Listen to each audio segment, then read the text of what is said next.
Here we go. This is our, I don't know, third, fourth, fifth installment of Wild Medicine. We are in Big Cottonwood Canyon. We were kind of scoping out what it looked like at some of the trailheads. Again, trying to be appropriate and responsible with our social distancing, and particularly keeping our senior grandparents and our children safe, because we have little kids like age 1 and age 3 months. But yeah, this is how it looks up here. It's absolutely beautiful, stunning.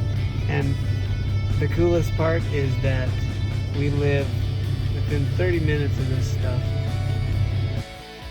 Hey, here's the trail.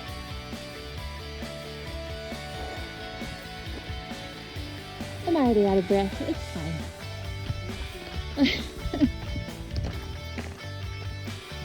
Alright, we're gonna look for plants along the way. Tony here can tell us about every tree we pass. He loves trees more than me. Yeah, that's for sure. I think mostly what I've seen so far are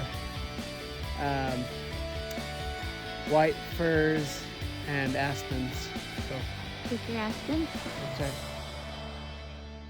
So this guy right here is Gamble's oak, but it's much better known as the scrub oak. Or you can run the words together and just say scrub oak. Scrub oak. These guys are super hardy, super tough trees, and one of my favorites just because of how well they handle the weather, the ever-changing and extremes in the Utah weather. They're beautiful when they're clumped together and even landscaped.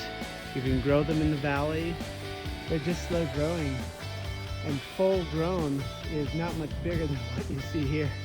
I mean, literally, you know, not probably more than a foot in circumference.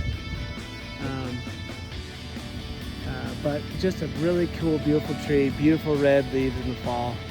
I'm quite sure that you can harvest and eat these acorns just like you could other acorns. And there are people that make things out of them, so we'll have to try it. Yeah. Can you see any acorns on it? Not on these. No, And I think some of these trees, like, and maybe Gamble's oak are included, I'll have to read up on it, but I think some of them are selective about when they even produce acorns. there's acorns for the fall. Yeah. There's our view so far. It's kind of smoggy. A little bit up here, but I think we'll see even more as we descend back into the valley, unfortunately. Sad, sad all around.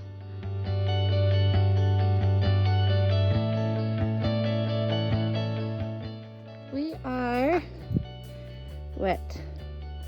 almost a half a mile into it. And yeah, and they're beautiful. It's beautiful up here. 8,000 feet. It's pretty good. It's a nice trail. It's been so hot here that usually all this stuff is green. And It's so hot, so everything's dry, singed. with a series of heat flares, surges, that even up here, this stuff is just, it's definitely getting mangled a bit and feeling the brunt of it. Yeah. Very sad. So beautiful. Tell us what you need to do if you feel like heat exhaustion. That's a great question. Some of the principal things to do if you're really feeling exhausted and maybe lightheaded, dried out, sometimes people even feel sick, like flu-like. If you start feeling that way at all, you've got to take a load off, you know. Wherever you are, get under a tree, sit down, elevate your legs, make sure you're in good shade, and make sure you've got fluids.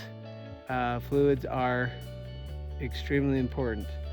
And then assess yourself after 15 minutes or so, 20 minutes. If you're still feeling lousy, then you need to just at a very gradual, easy pace with lots of breaks, get back to home base, wherever that is, and make sure you get to where you can be cool, rested, and hydrated.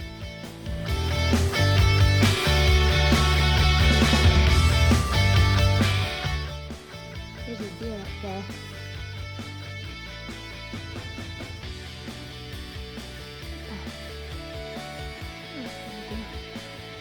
I'm a little nervous, Tony.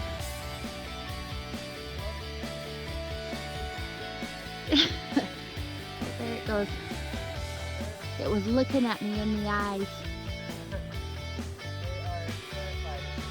It's pretty. Even the buck, although they'll be a little more gentle.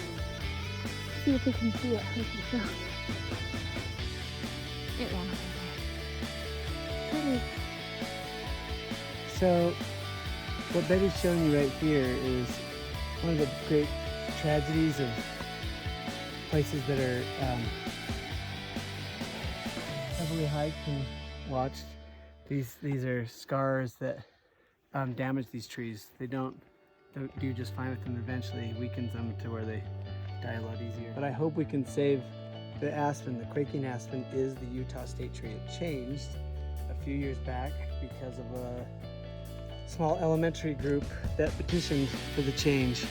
Just these little kids that got together and with the help of their teacher and school petitioned to change it to a tree that is maybe more signature of Utah, especially without the name of another state on it, like the Colorado blue spruce.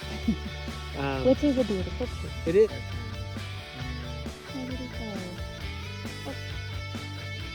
Yeah. Oh,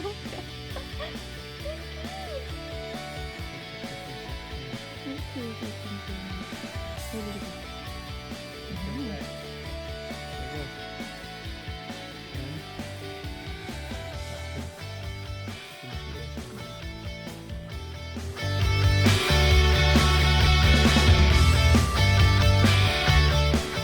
This is going to be our stopping point.